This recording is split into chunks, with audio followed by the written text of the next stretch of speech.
Selamat datang di Pojok Santai.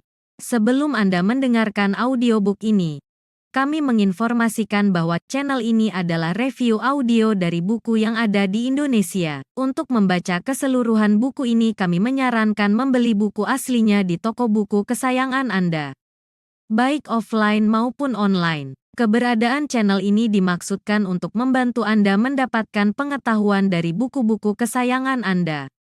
Jangan lupa untuk subscribe, like, dan komen. Selamat datang di Pojok Santai, channel khusus yang membahas komik dan novel dengan cara asik. Seorang pemuda gagu dicurigai kakak beradik Gagak Celeng dan Buto Celeng. Siapakah pemuda itu? Yuk langsung saja disimak video berikut ini.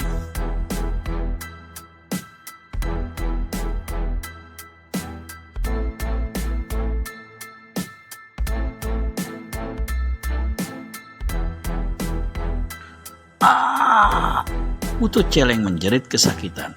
Kaki kanannya seperti dihantam hentungan besi. Mungkin tulang keringnya sudah remuk saat itu.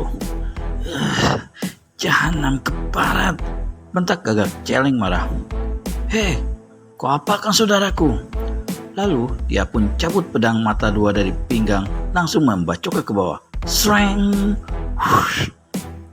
Bagian tajam pedang hanya menghantam lumpur pematang sawah, karena orang yang dibacok dengan gerakan luar biasa telah lebih dulu melompat dan kini tegak dengan memasang kuda-kuda kuku. Bangsat, katakan, siapa kau sebenarnya? Hadik Buto Celeng. Rahangnya bertonjolan, sedang kedua pelipisnya bergerak-gerak saking geramnya. Pemuda yang ditanya tak menjawab ataupun bergerak. Dia tetap tegak memasang kuda-kuda. Memperhatikan kedudukan kuda-kuda si pemuda, Gagak Celeng berbisik pada saudaranya. Jelas, parat ini memiliki kepandaian silat. Aku curiga, jangan-jangan dia orang yang kita cari-cari. Lihat saja muka dan kulitnya, seperti perempuan. Kalau tidak menyembunyikan sesuatu, mengapa tadi dia memakai kumis palsu? Ya, aku pun menduga demikian, balas berbisik Buto Celeng. Biar kita lihat, apa dia betul seorang pemuda atau perempuan, ataupun banci. Habis berkata begitu, Buto Celeng tusukkan pedang di tangan kanannya ke arah dada pemuda di hadapannya. Ya! Gerakannya ini sebenarnya hanya tipuan belaka, karena begitu lawan mengelak, Buto Celeng ulurkan tangan kiri untuk menjamret kain putih penutup kepala si pemuda. Tubuh yang membuat gerakan mengelak mendadak menendang ke depan, sewaktu tangan kiri Buto Celeng menyambar. Tokoh silat tingkat 3 istana ini tidak tinggal diam. Sadar gerakannya menjamret tidak kesampaian, maka kembali pedangnya beraksi. Senjata ini membabat deras ke arah kaki yang menendang. Sama dengan itu, dari samping kanan Gagak Celeng ikut menggempur dengan satu tusukan ke sisi kiri si pemuda. Terjadilah hal yang luar biasa. Tubuh si pemuda mendadak sontak seperti melejit ke udara. Dua hantaman pedang menggempur tempat kosong. Begitu tubuhnya melayang turun, si pemuda sebar serangan berupa tendangan berantai, masing-masing mengarah batok kepala Buto dan Gagak Celeng. Meskipun tersentak kaget melihat ilmu meringankan tubuh serta serangan lawan, namun dua tokoh silat istana itu masih dapat mengelak.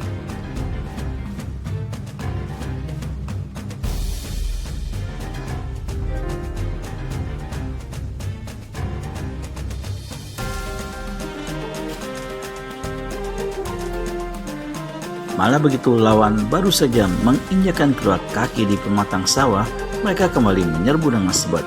Ya! Sambil melancarkan serangan deras, Buto Celeng berbisik pada saudaranya. Perhatikan gerakan si pemuda itu, Gagak. Banyak sekali persamaannya dengan ilmu Empu Andiko Pamesworo. Ku curiga, bahkan hampir pasti, pemuda ini adalah orang yang kita cari.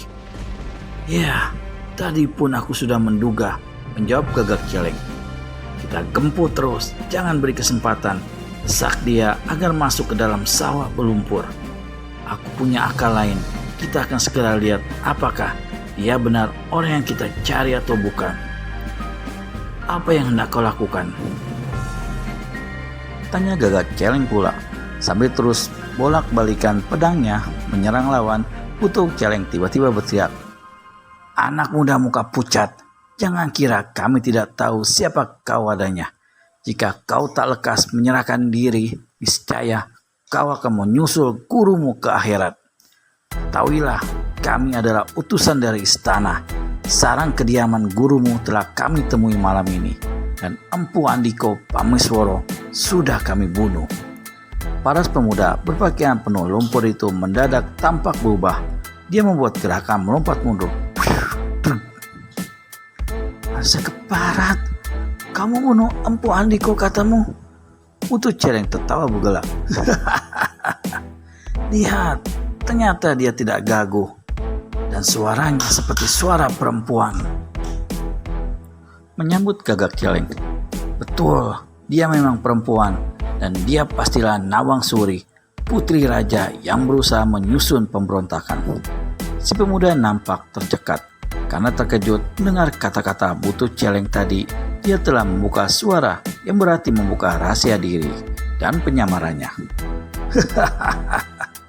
"Kau tidak bisa lari dari kami, Nawang Suri. Kau hanya punya satu pilihan, tertangkap hidup-hidup atau menyusul gurumu."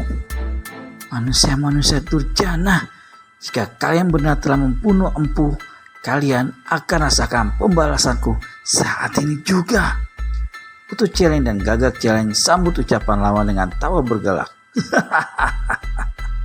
Lalu sama-sama menghamburkan serangan pedang. Mereka membuat gerakan-gerakan menjepit karena masih bermaksud untuk menangkap lawan hidup-hidup. Tetapi ketika lawan yang bertangan kosong itu bertahan dan balas menyerang dengan nekat, mau tak mau keduanya tidak memperhitungkan lagi apapun yang terjadi. Gerakan pedang mereka berubah menjadi ganas, hingga bagaimanapun hebat pertahanan si pemuda, cepat atau lambat, bahaya maut pasti akan melandainya. Pada jurus ke-19 dalam satu gebrakan hebat, Putu Celeng membabat ke arah kepala lawan. Ya! Di saat yang sama, satu tusukan deras datang dari depan, dilakukan oleh Gagak Celeng. Lawannya dikeroyok merunduk untuk elakkan tebasan Putu Celeng. Tapi, karena sekaligus dia harus melompat mundur untuk selamatkan perut dari tusukan Gagak Celeng, maka gerakan merunduknya agak terlambat. Pruet! Kain putih penutup kepala robek besar.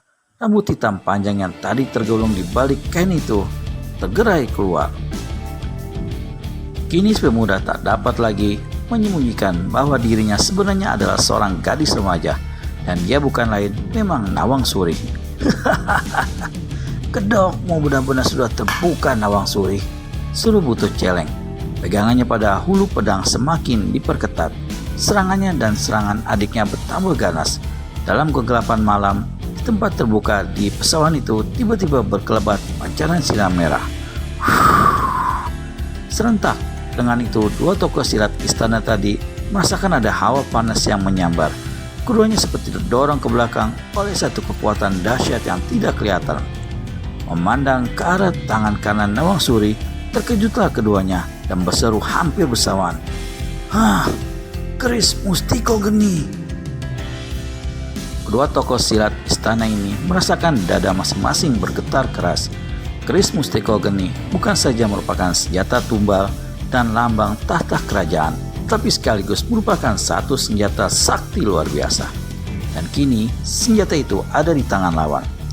Mereka memang juga telah diperintahkan untuk mendapatkan keris tersebut, namun sama sekali tidak menyangka kalau senjata sakti mandraguna itu ternyata berada di tangan Nawang Suri. "Celaka Buto," berbisik Gagak Celeng. "Kau lihat senjata itu? Ya, kita harus berhati-hati Gagak. Keluarkan jurus-jurus 4 simpal menjerat laba-laba." Jurus yang baru dikatakan Putu Celeng itu adalah jurus terhebat dari ilmu pedang mereka, dan selama ini jarang sekali mereka keluarkan. Kini, menghadapi lawan yang memegang senjata sakti, keduanya tak mau ambil resiko. Didahului oleh bentakan garang dari mulut Putu, dua peserta itu kembali menyerbu. Dua pedang berkelebat dalam udara malam yang dingin mengeluarkan deru berkesiuran menggigitkan. Sesuai dengan nama jurusnya, maka kehebatannya memang bukan olah-olah. Dua batang pedang seperti berubah menjadi empat dan membentuk sisi empat persegi hingga nawang suri seperti laba-laba terkurung dalam sebuah kotak maut. Gawat, samaran nawang suri sudah terbongkar. Masihkah nawang suri bisa melarikan diri?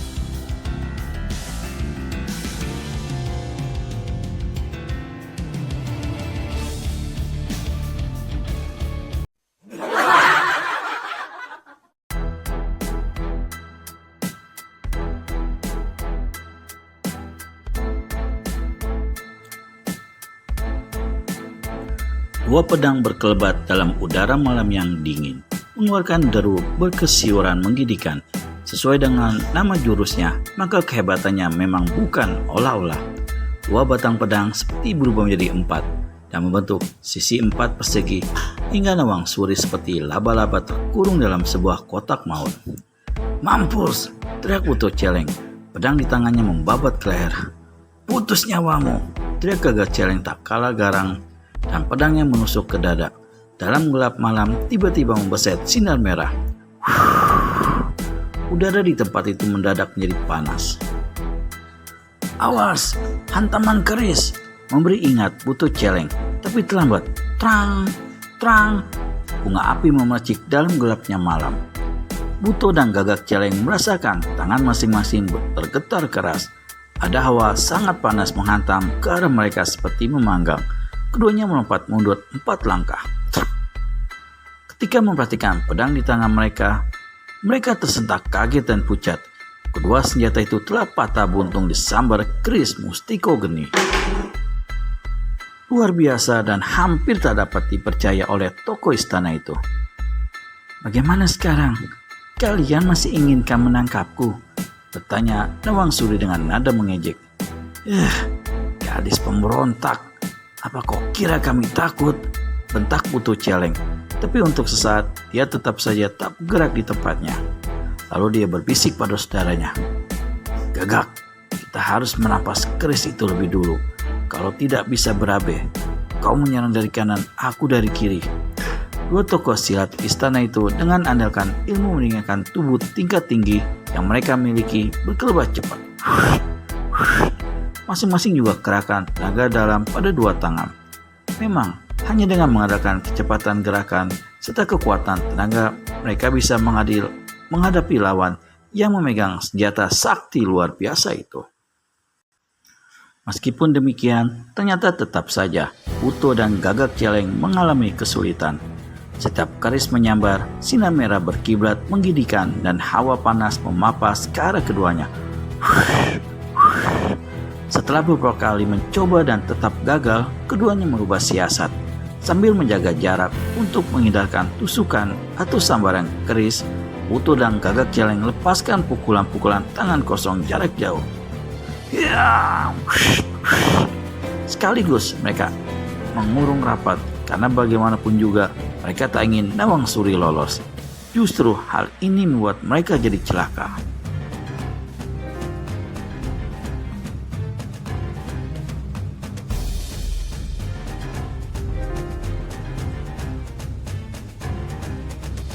Pada jurus ke-21, Nawang Suri tampak seperti tergelincir di pematang sawah. Tubuhnya miring ke kiri. Melihat ini, Gagak Celeng tidak sia-siakan kesempatan. Dia memburu dengan tendangan kaki kanan ke dada sang darah. Di saat itu pula, Nawang Suri membuat gerakan membalik sambil sebatkan keris Mustiko Geni. Terdengar pekik Gagak Celeng ketika senjata sakti itu menggurat dadanya dalam dan deras. Cret! Tubuhnya terhuyung-huyung. Kalau tak lekas ditopang oleh Buto Celeng, pasti tercebur ke dalam lumpur sawah. Namun, di lain kejap Buto Celeng serta merta lepaskan tubuh saudaranya itu. Tubuh Gagak Celeng terasa panas seperti bara. Pakaian dan kulitnya tampak hangus kehitaman. Gagak Celeng menjerit sekali lagi. Nyawanya lepas. Kedua kakinya tertekuk dan dia jatuh terjerembab ke dalam sawah. Gagak! Teriak Putu Celeng memanggil dan hendak memburu. Tapi dia terpaksa menjauh karena saat itu Nawang Suri kirimkan satu tikaman ke arahnya. Hiat! Tengkuk Putu Celeng terasa dingin. Rasa takut menggerayangi dirinya. Berdua dengan gagak saja dia tak sanggup menghadapi anak murid empu Andiko Pamesworo itu, apalagi seorang diri. Tak ada jalan lain, dia terpaksa bersiap-siap cari kesempatan untuk melarikan diri.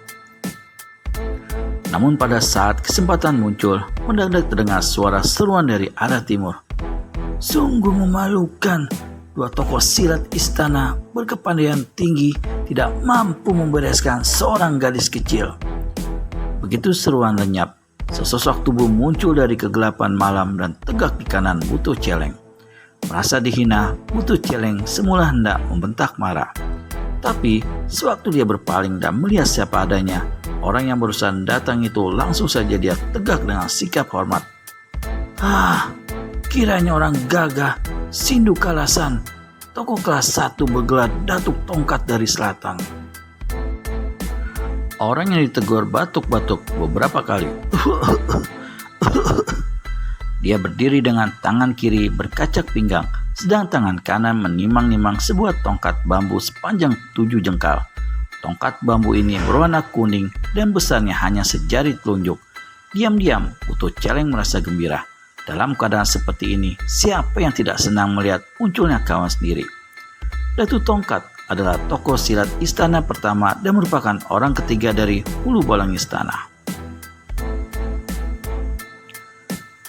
Melihat pada senjata yang ada di tangannya, aku sudah bisa meraba, saut Datuk Tongkat saya timang-timang tongkat bambu halus yang ada di tangan kanannya. Bukankah dia Nawang Suri, orang yang harus ditangkap hidup atau mati? Betul sekali Datuk, aku dan saudara-saudaraku berhasil menemukan tempat kediaman gurunya di Teluk. Empu Andiko telah kami bunuh, walau untuk itu adikku Luak Celeng terpaksa menemui kematian pula. Dan barusan adikku yang lainnya itu Gagak Celeng menemui ajal di tangan gadis ini. Wah, sungguh malang nasibmu Buto, kehilangan dua saudara dalam satu malam. Lalu, apa yang akan kau lakukan sekarang? Putu Celeng terkesiap. Tak dapat dia menjawab pertanyaan Datuk Tongkat itu. Kau ingin menangkap Nawang Suri hidup atau mati, tetapi tak mampu. Betul begitu kan? Paras Putu Celeng berubah kemerahan. Dia batuk-batuk beberapa kali sekedar menghilangkan rasa malu dan penasaran. Pior, otaknya sangat cerdik. Dia cepat menjawab. Siapa bilang aku tak dapat menangkap Nawang Suri? Dengan bantuan tokoh sehebatmu, pasti itu bisa dilakukan. Bukankah ini tugas semua para hulu balang istana? Datuk Tongkat alias Sindu Kalasan tertawa mengekeh. Dia tahu betul, di antara tiga kakak beradik Celeng, Buto adalah yang paling lihai kepandaiannya, tapi juga paling cerdik dan licin. Sambil ketuk-ketukan tongkat ceket tanah pematang sawah, sang datuk menjawab, kalau cuma bocah cilik seperti gadis itu, mengapa harus kita berdua Buto? Kau menyingkirlah, biar aku sendiri yang membereskannya. Tapi ingat satu hal. Apakah itu Datuk? Tanya Buto Celeng tak enak. Pada saat aku berhasil menangkap gadis itu hidup-hidup, lalu membawanya ke hadapan Sri Baginda di istana, sekali-kali kau jangan mempunyai perasaan bahwa kau andil dalam kerja besar menangkap anak pemberontak ini. Maksud Datuk? Maksudku jelas, kau tak akan menerima pahala apa-apa. Tapi, tutup mulutmu Buto Celeng, jangan sampai aku mengusirmu dari tempat ini, bentak Datuk Tongkat. Datuk, kita sama-sama orang dalam istana, kenapa kau bicara seperti itu? Soal pahala, Sri Baginda nanti yang akan memutuskan. Sri Baginda seorang bijaksana, bagaimanapun dia tentu tahu dan tak akan melupakan jasa para pembantunya. Begitu, ujar Datuk Tongkat menyeringai. Kembali dia ketuk-ketukan tongkatnya ke tanah. Setiap dia membuat ketukan, Nawang Suri yang berdiri beberapa langkah dari hadapannya merasakan tanah pesawahan itu seperti bergetar. Bagaimana kelanjutan nasib Nawang Suri dengan kehadiran Datuk Tongkat? Temukan jawabannya di video selanjutnya hanya di channel Pojok Santai. Segera subscribe dan tekan tombol lonceng untuk mendapat notifikasi video terbaru dari kami. Terima kasih dan sampai bertemu kembali.